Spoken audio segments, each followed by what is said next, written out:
रात के सन्नाटे में अचानक एक चीख गूंजी। चोर, कोई है, मेरा सोना गायब हो गया। अब्बू जुलेखा हाँफते हुए अपने कमरे से बाहर निकले। उनके हाथ कांप रहे थे और आंखों में खौफ साफ नजर आ रहा था। पूरा घर जाग चुका था। उनकी बीवी जुलेखा ने घबराकर पूछा, क्या हुआ, खैरियत तो है? अब्बू जुलेखा ने कपकपाती आवाज में कहा, वो संदूक जिसमें मेरी सारी उम्र की जमा पूंजी थी, सोना, सब कुछ गायब हो गया।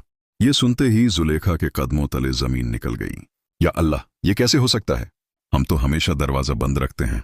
घर के कोने कोने की तलाशी ली गई मगर कुछ हाथ ना आया। बाहर गांव के चंद लोग भी शोर सुनकर जमा हो गए। एक आदमी बोला, अब्बू जुलेखा, आपके घर में तो कोई आता जाता भी नहीं, फिर ये चोरी कैसे हुई? दूसरा शक भरी नजर से बोला, या फिर किसी अपने ने हाथ साफ किया है। ये जुमला सुनते ही अब्बू जुलेखा का दिल धक से रह गया। उनकी नजरें अपने ही बेटे हमजा पर जाकर रुक गईं, जो एक कोने में खामोश खड़ा था। हमजा, तुमने कुछ देखा? अब्बू जुलेखा ने धीमी मगर भारी आवाज में पूछा। हमजा ने फौरन सर हिलाया। नहीं अब्बाजान, मैं तो सो रहा था। मगर उसकी आंखों में एक अजीब सी घबराहट थी, जो अब्बू जुलेखा के दिल में शक का बीज बो गई। रात गुजर गई मगर नींद किसी की आंखों में न आई। सुबह होते ही अब्बू जुलेखा मस्जिद की तरफ निकले। उनके दिल में तूफान बरपा था। वो बार बार सोच रहे थे, या अल्लाह, ये कैसा इम्तिहान है? मैंने तो हमेशा हलाल कमाया, कभी किसी का हक नहीं मारा, फिर ये क्यों हुआ? मस्जिद में पहुंचकर उन्होंने 2 रकत नफल अदा किए और रोते हुए दुआ मांगी, ऐ अल्लाह, अगर ये तेरा इम्तिहान है तो मुझे सब्र दे, और अगर किसी ने जुल्म किया है तो मुझे इंसाफ दे। नमाज के बाद इमाम साहब उनके पास आए और नरमी से बोले, अब्बू जुलेखा, आप बहुत परेशान लग रहे हैं, क्या बात है? उन्होंने सारा वाकया सुना दिया। इमाम साहब ने गौर से सुना और फिर कहा, देखें, कभी कभी अल्लाह हमें ऐसे हालात में डाल देता है जहां हमारा सब्र और ईमान आजमाया जाता है। अभी किसी पर इल्जाम ना लगाएं, सच खुद सामने आ जाएगा। अब्बू जुलेखा ने गहरी सांस ली मगर दिल का बोझ कम न हुआ। उधर घर में एक और तूफान खड़ा हो चुका था।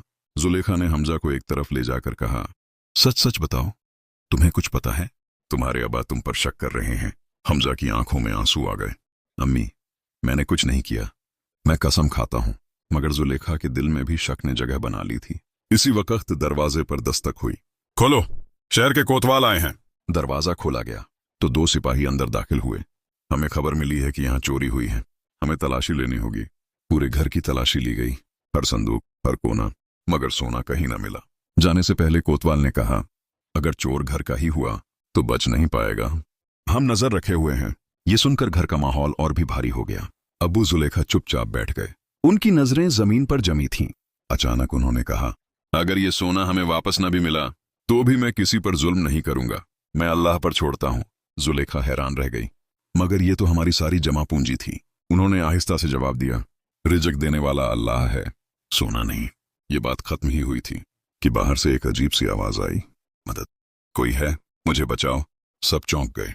हमजा दौड़कर बाहर गया और जो उसने देखा उसकी आंखें फैल गईं। दरवाजे के बाहर एक जख्मी आदमी गिरा हुआ था। उसके हाथ में एक छोटा सा थैला था और उस थैले से सुनहरी चमक निकल रही थी। हमजा ने चीख कर कहा, अब्बाजान, जल्दी आए, यहाँ कोई जख्मी है। और उसके पास अब्बू जुलेखा दौड़ते हुए बाहर आए। जैसे ही उन्होंने थैला देखा, उनका दिल रुक सा गया। ये तो मेरा सोना है। सबके चेहरे पर हैरानी छा गई, मगर उससे पहले कि कोई कुछ समझ पाता, वो जख्मी आदमी बेहोश हो गया। अब एक नया सवाल खड़ा हो चुका था, ये आदमी कौन है और अब्बू जुलेखा का सोना उसके पास कैसे आया? कहानी यहां से और भी खतरनाक मोड़ लेने वाली है। अगर आप जानना चाहते हैं कि आगे क्या हुआ तो जन्नत जहां चैनल को जरूर सब्सक्राइब करें, क्योंकि असल राज अभी खुलना बाकी है। जख्मी आदमी जमीन पर बेहोश पड़ा था। उसके हाथ से वो थैला अभी भी मजबूती से पकड़ा हुआ था, जैसे कोई कीमती चीज छिन जाने के खौफ से आखिरी सांस तक थामे रखता है। अब्बू जुलेखा ने झुककर उसका सर अपनी गोद में रखा और घबराकर बोले, जल्दी पानी लाओ, शायद अभी जान बाकी हो। हमजा दौड़कर अंदर गया और पानी ले आया। जुलेखा भी बाहर आ गई। उसकी नजरें बार बार उस थैले पर जा रही थीं जिसमें सोना चमक रहा था। ये वाकई हमारा ही सोना है? जुलेखा ने धीमी आवाज में पूछा। अब्बू जुलेखा ने गहरी नजर से देखा। हाँ, यही है, एक एक सिक्का मैं पहचानता हूं। ये कहते हुए उनकी आवाज में अजीब सी कैफियत थी, खुशी भी, हैरानी भी और खौफ भी। मगर ये उसके पास कैसे आया? हमजा ने सवाल किया। इसी लम्हे जख्मी आदमी ने हल्की सी हरकत की, उसके होंठ हिले। पानी। अब्बू जुलेखा ने फौरन उसे पानी पिलाया। उसने मुश्किल से चंद घूंट लिए, फिर आंखें आहिस्ता आहिस्ता खोलें। तुम लोग कौन हो? उसने कमजोर आवाज में पूछा। अब्बू जुलेखा ने नरमी से जवाब दिया, हम इस घर के मालिक हैं और ये सोना हमारा है। बताओ तुम कौन हो? ये सुनते ही उस आदमी के चेहरे पर खौफ छा गया। उसकी सांस तेज हो गई। मैं चोर नहीं हूं, उसने घबराकर कहा। हमजा ने फौरन कहा, तो फिर हमारे घर का सोना तुम्हारे पास कैसे आया? चंद लम्हे खामोशी रही, जैसे वो अंदर ही अंदर किसी जंग से गुजर रहा हो। फिर अचानक उसकी आंखों से आंसू बहने लगे। मैं सच बताऊंगा, मगर पहले वादा करें मुझे कोतवाल के हवाले नहीं करेंगे। ये सुनकर जुलेखा चौंक गई। अगर तुम चोर हो तो सजा तो मिलेगी, मगर अबू जुलेखा ने हाथ उठाकर उसे रोका। पहले इसकी बात सुन लेते हैं।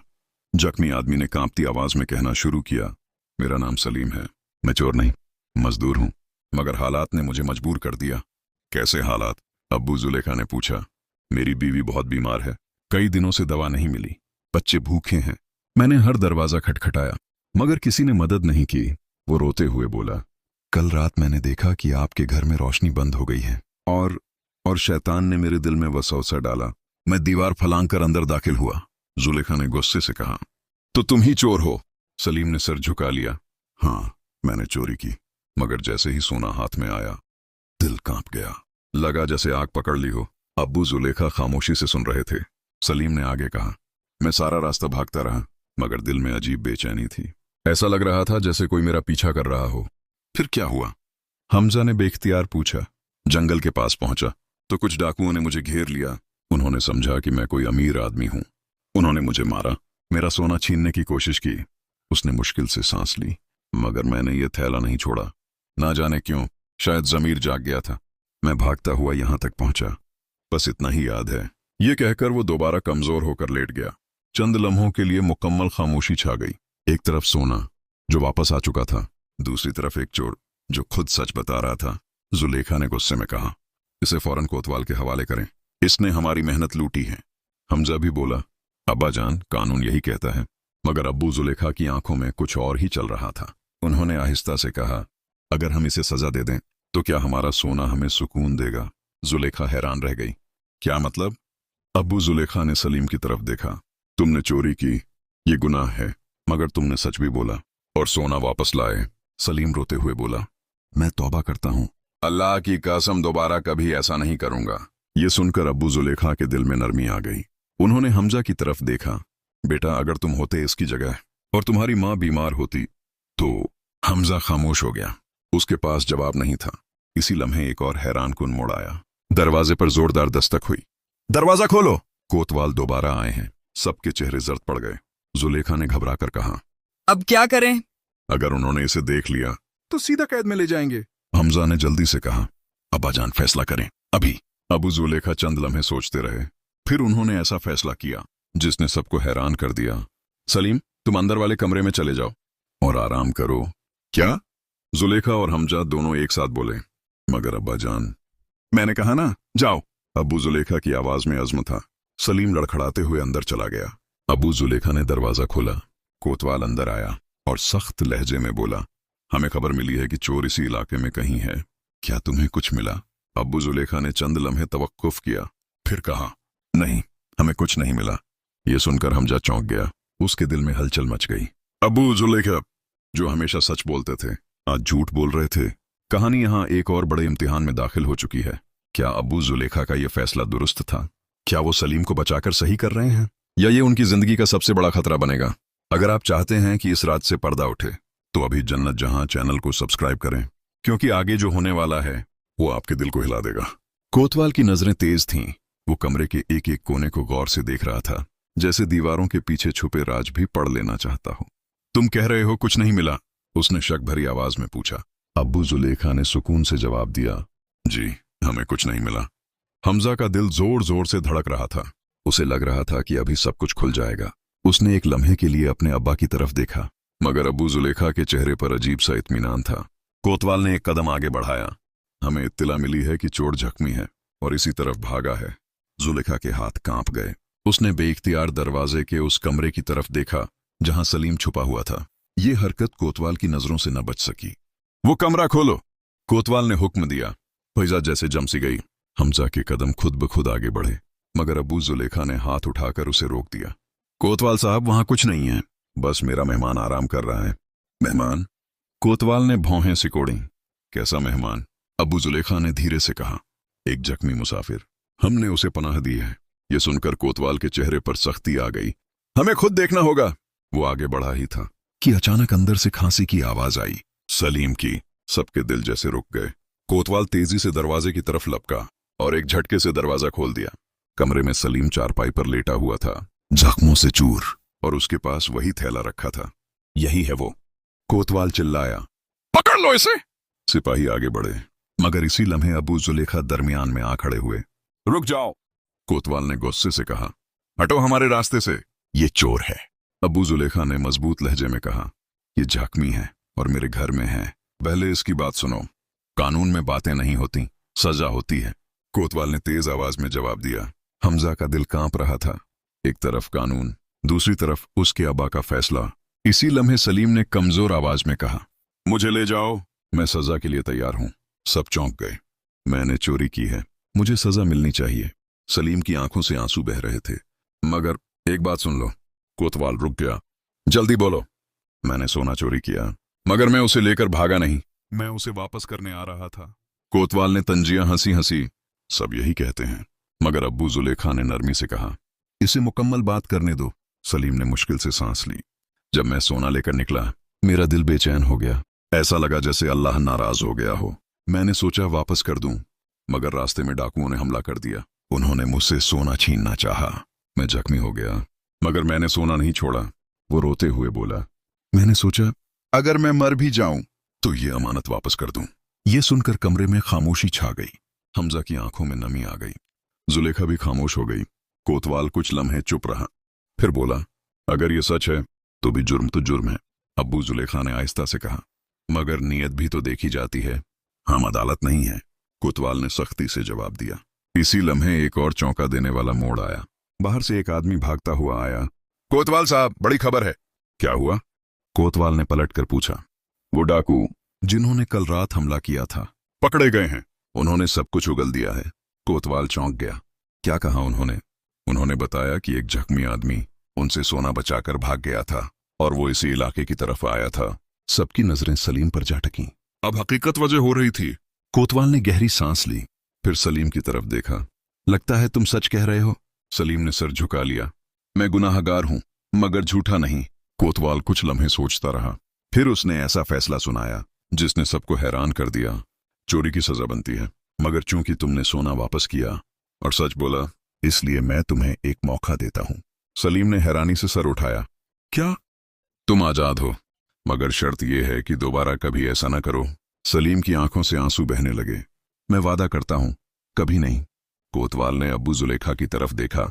और तुमने एक चोर को छुपाया, मगर तुम्हारी नीयत में खैर थी, इसलिए तुम्हें भी छोड़ता हूं। ये कहकर वो चला गया। घर में एक अजीब सा सुकून छा गया। मगर कहानी यहां खत्म नहीं हुई। असल इम्तिहान अभी बाकी था, क्योंकि इसी रात अब्बू जुलेखा के साथ कुछ ऐसा होने वाला था जो उनकी पूरी जिंदगी बदल देगा।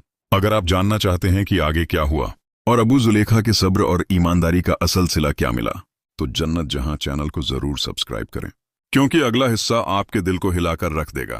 रात गहरी हो चुकी थी, मगर अब्बू जुलेखा की आंखों से नींद कोसों दूर थी। वो सहन में अकेले बैठे आसमान की तरफ देख रहे थे। ठंडी हवा चल रही थी, मगर उनके दिल के अंदर अजीब सी बेचैनी थी। जुलेखा आहिस्ता से उनके पास आईं। आप अभी तक जाग रहे हैं? सब खैरियत तो है? अब्बू जुलेखा ने धीमी आवाज में कहा। आज जो कुछ हुआ वो मामूली नहीं था। लगता है अल्लाह हमें किसी बड़े इम्तिहान के लिए तैयार कर रहा है। जुलेखा ने फिक्र से पूछा, क्या आपको सलीम पर अभी भी शक है? नहीं। अब्बू जुलेखा ने सर हिलाया। वो सच्चा है, मगर बात कुछ और है। दिल कह रहा है कि अभी कुछ बाकी है। इसी लम्हे दरवाजे पर हल्की सी दस्तक हुई। इस वक्त जुलेखा चौंक गई। हमजा भी जाग गया और फौरन बाहर आया। अब्बा जान, मैं देखता हूं। नहीं, अब्बू जुलेखा ने उसे रोका। मैं खुद देखूंगा। वो दरवाजे की तरफ बढ़े और जैसे ही दरवाजा खोला, सामने एक अजीब मंजर था। एक बूढ़ा शख्स, सफेद दाढ़ी, सादा लिबास और आंखों में अजीब सी चमक। अस्सलामु अलैकुम, उसने नरम आवाज में कहा। वलैकुम अस्सलाम। आप कौन हैं? अब्बू जुलेखा ने हैरानी से पूछा। बूढ़ा मुस्कुराकर बोला, मैं एक मुसाफिर हूं, रात गुजारने के लिए पनाह चाहिए। जुलेखा ने फौरन कहा, आइए, मेहमान अल्लाह की रहमत होता है। मगर जैसे ही वो बूढ़ा अंदर दाखिल हुआ, उसकी नजर सीधी उस थैले पर जाकर रुकी जिसमें सोना रखा था। वो चंद लम्हे खामोश रहा, फिर बोला, ये सोना तुम्हारा है? अबू जुलेखा ने इस बात में सर हिलाया। जी, मगर ये एक आजमाइश बन चुका है। बूढ़ा हल्का सा मुस्कुराया। आजमाइश या इनाम? ये जुमला सुनकर अबू जुलेखा चौंक गए। आप क्या कहना चाहते हैं? बूढ़ा आहिस्ता आहिस्ता चलते हुए बैठ गया।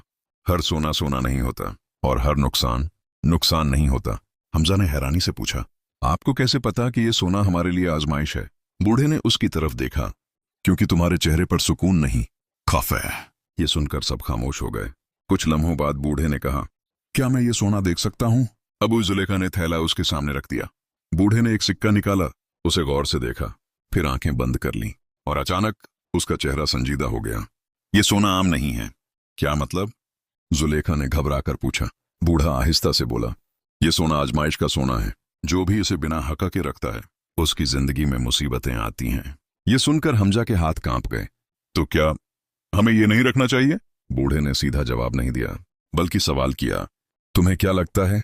अबू जुलेखा कुछ देर सोचते रहे, फिर बोले, अगर ये सोना हमारे लिए फितना बन रहा है तो हमें इसे छोड़ देना चाहिए। जुलेखा चौंक गईं। क्या इतनी मुश्किल से वापस मिला है? हमजा भी परेशान हो गया। अब्बाजान, हम फिर से गरीब हो जाएंगे। अब्बू जुलेखा ने सुकून से कहा, रिज्क सोने से नहीं, अल्लाह से मिलता है। ये सुनकर बूढ़े के चेहरे पर मुस्कुराहट आ गई। अगर तुम वाकई ऐसा सोचते हो तो एक काम करो। क्या? अब्बू जुलेखा ने पूछा। कल सुबह ये सोना लेकर शहर के चौक में जाओ और ऐलान करो कि जिसका भी हक हो वो आकर ले जाए। ये सुनकर सब हैरान रह गए। मगर अगर कोई झूठा दावा कर दे तो? जुलेखा ने कहा। बूढ़े ने जवाब दिया, फिर तुम्हारा सब्र और ईमान तुम्हें बचाएगा। रात भर किसी को नींद न आई। सुबह होते ही अब्बू जुलेखा ने वही किया जो बूढ़े ने कहा था। वो सोना लेकर शहर के चौक में पहुंचे और बुलंद आवाज में ऐलान किया, सुन लो सब लोग, ये सोना मेरे पास अमानत है, जिसका भी हक हो आकर ले जाए। लोग जमा होना शुरू हो गए। किसी ने हैरानी से देखा, किसी ने शक से। एक आदमी आगे बढ़ा, ये मेरा है। अब्बू जुलेखा ने सुकून से पूछा, सबूत? वो आदमी खामोश हो गया। फिर दूसरा आया, ये मेरा है। सबूत? वो भी चुप हो गया। इसी तरह कई लोग आए, मगर कोई सच साबित न कर सका। हमजा ये सब देखकर हैरान था। अब्बाजान, लगता है ये वाकई हमारा ही है। मगर इसी लम्हे भीड़ में से एक आवाज आई, रुको। सबने पलट कर देखा। एक बाकार आदमी शाही लिबास में आगे बढ़ रहा था। उसके साथ सिपाही भी थे। हमजा ने सरगोशी की, ये तो दरबार का कोई बड़ा आदमी लगता है। वो शख्स अब्बू जुलेखा के सामने आकर रुका और गहरी नजर से सोने को देखा। फिर आहिस्ता से बोला, ये सोना तुम्हारा नहीं है। फिजा में सनसनी फैल गई। अब एक नया राज खुलने वाला था। ये सोना असल में किसका है? और क्या अब्बू जुलेखा का फैसला उन्हें मुश्किल में डाल देगा? अगर आप चाहते हैं कि इस सच से पर्दा उठे तो जन्नत जहां चैनल को जरूर सब्सक्राइब करें, क्योंकि आखिरी हिस्सा सबसे ज्यादा चौंकाने वाला है। वो बाख्तार आदमी की आवाज पूरे चौक में गूंज गई। लोग एक दूसरे का चेहरा देखने लगे। कुछ के चेहरों पर हैरानी थी, कुछ के दिल में शक। अब्बू जुलेखा ने सुकून से पूछा, तो फिर किसका है? वो आदमी एक कदम आगे बढ़ा। ये सोना शाही खजाने का है। चंद दिन पहले महल से कुछ कीमती अशियाएं गायब हुई थीं और ये उन्हीं में से एक है। ये सुनकर मजमे में खलबली मच गई। हमजा घबरा गया। अब्बाजान, ये क्या हो रहा है? जुलेखा के चेहरे का रंग उड़ गया। या अल्लाह, हम तो मुसीबत में फंस गए। मगर अब्बू जुलेखा के चेहरे पर अब भी सुकून था। उन्होंने नरमी से कहा, अगर ये वाकई शाही खजाने का है तो हम खौशी से वापस करते हैं, क्योंकि अमानत वापस करना हमारा फर्ज है। ये सुनकर वो आदमी चंद लम्हे खामोश रहा। फिर उसकी आंखों में अजीब सी चमक आई। क्या तुम्हें पता है इस सोने की कीमत क्या है? अब्बू जुलेखा ने सर झुकाकर कहा, मेरे लिए इसकी कीमत सिर्फ एक आजमाइश है। मजमे में सरगोशियां होने लगीं। वो आदमी मुस्कुराया और अचानक उसने अपने सर से पगड़ी उतारी, और जैसे ही उसने पगड़ी हटाई सबके मुंह खुले के खुले रह गए। ये तो खुद बादशाह सलामत हैं। लोग फौरन झुक गए। सलाम या बादशाह। हमजा के हाथ कांपने लगे। जुलेखा साकित रह गईं। अब्बू जुलेखा ने भी अदब से सर झुका लिया। बादशाह ने आगे बढ़कर कहा, अब्बू जुलेखा, मैं तुम्हें आजमा रहा था। ये सुनकर सब हैरान रह गए। पहले तुम्हारा सोना चोरी करवाया गया, फिर चोर को तुम्हारे दरवाजे तक पहुंचाया गया, फिर तुम्हें मौका दिया गया कि तुम बदला लो, मगर तुमने माफ किया। बादशाह की आवाज में वकार था। फिर तुम्हें सोना वापस मिला ताकि देखा जाए कि तुम लालच करते हो या नहीं, मगर तुमने इसे अमानत समझा। हमजा की आंखों में आंसू आ गए। बादशाह ने आगे कहा, और आज तुमने सबके सामने ऐलान करके साबित कर दिया कि तुम सच्चे और ईमानदार हो। मजमे में हर कोई हैरत से ये सब सुन रहा था। इसी लम्हे वही बूढ़ा मुसाफिर भी भीड़ में नजर आया जिसने रात को उन्हें मशवरा दिया था। हमजा ने फौरन कहा, अब्बाजान, वही बूढ़ा मगर जैसे ही वो उसकी तरफ बढ़ा वो अचानक गायब हो गया। अबू जुलेखा के दिल में एक लर्जिश सी आई। ये कोई आम इंसान नहीं था। बादशाह ने मुस्कुराकर कहा, अल्लाह अपने नेक बंदों की मदद मुख्तलिफ तरीकों से करता है। फिर बादशाह ने सिपाहियों को इशारा किया। उन्होंने एक बड़ा संदूक लाकर अबू जुलेखा के सामने रख दिया। ये क्या है? अबू जुलेखा ने हैरानी से पूछा। बादशाह ने कहा, यह तुम्हारे लिए इनाम है, तुम्हारी ईमानदारी और सब्र का सिला। अबू जुलेखा फौरन पीछे हट गए। नहीं बादशाह सलामत, मैंने ये सब किसी इनाम के लिए नहीं किया, मैं सिर्फ अल्लाह की रजा चाहता हूं। बादशाह मुस्कुराया, और इसीलिए तुम इस इनाम के सबसे ज्यादा हकदार हो। हमजा ने आहिस्ता से कहा, अब्बाजान, ये अल्लाह की तरफ से ही तो है। जुलेखा की आंखों में भी आंसू थे। शायद यही वो बरकत है जिसका आप जिक्र करते थे। अबू जुलेखा ने आसमान की तरफ देखा। आंखों में शुक्र के आंसू थे। या अल्लाह, तू ही सब कुछ देने वाला है। आखिरकार उन्होंने संदूक कबूल कर लिया, मगर दिल में अहद किया कि इस दौलत को सिर्फ अच्छे कामों में इस्तेमाल करेंगे। कुछ ही दिनों में अबू जुलेखा ने गांव में गरीबों के लिए खाने का इंतजाम किया, यतीम बच्चों के लिए कपड़े खरीदे और एक कुआं भी खुदवाया ताकि लोगों को पानी की कमी न हो। गांव के लोग अब उन्हें सिर्फ एक आम इंसान नहीं बल्कि एक मिसाल समझने लगे थे। हमजा ने एक दिन पूछा, अब्बा जान, क्या आपको कभी इस सोने का अफसोस हुआ? अबू जुलेखा मुस्कुराकर बोले, नहीं बेटा, क्योंकि मैंने सीख लिया है कि असल सोना दिल की सफाई और ईमान होता है। जुलेखा ने कहा, और सब्र जो हर मुश्किल को आसान बना देता है। इसी लम्हे एक बच्चा दौड़ता हुआ आया। चचा, आपने हमारी मदद की, अल्लाह आपको जजा दे। अबू जुलेखा ने उसके सर पर हाथ रखा और दिल ही दिल में शुक्र अदा किया कि अल्लाह ने उन्हें इस इम्तिहान में कामयाब किया। ये कहानी हमें सिखाती है कि सब्र और ईमानदारी कभी जाया नहीं जाते। अल्लाह अपने बंदों को जरूर नवाजता है, मगर सही वक्त पर। अगर आपको ये खूबसूरत और सबक आमोज कहानी पसंद आई हो तो अभी जन्नत जहां चैनल को जरूर सब्सक्राइब करें ताकि आप ऐसी और ईमान अफरोज कहानियां सुन सकें। अल्लाह हम सबको सब्र और सच्चाई पर कायम रहने की तौफीक अता फरमाए। आमीन।